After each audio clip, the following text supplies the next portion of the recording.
Welcome to this tutorial on your new Jasic product.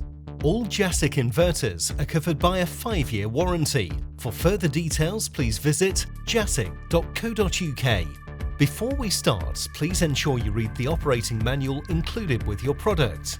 To enter the submenu, press and hold the voltage, inductance and job selection button to the right of the display and power the machine on.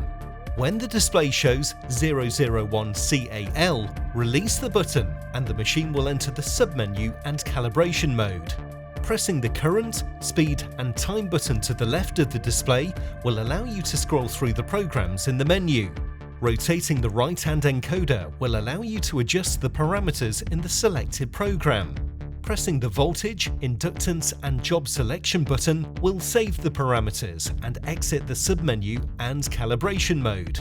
Programs 1 to 4 are for calibration and are not to be altered.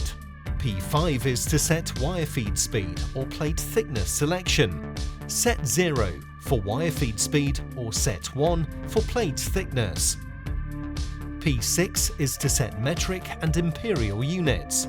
Set 0 for metric or set 1 for imperial unit. P7 displays the current temperature of the inverter.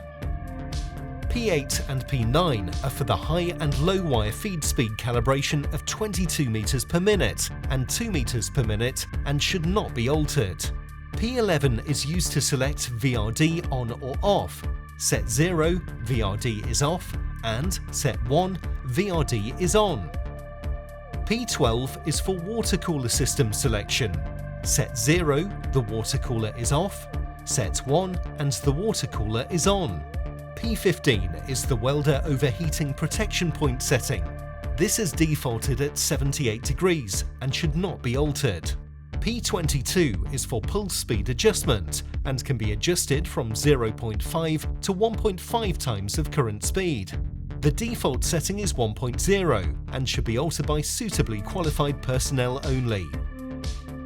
P23 is for a factory reset. Set 0, the settings will remain unchanged. Set 1, a factory reset will be carried out. P24 is for slow wire feeding, also known as creep feeding adjustment. This can be adjusted from 0 to 10 and is additional to the preset creep feed and should be altered by suitably qualified personnel only. Once the desired parameters have been adjusted in the selected programs, press the voltage, inductance and job selection button to save the parameters and exit the submenu/calibration mode. The machine is now ready to weld with your amended parameters.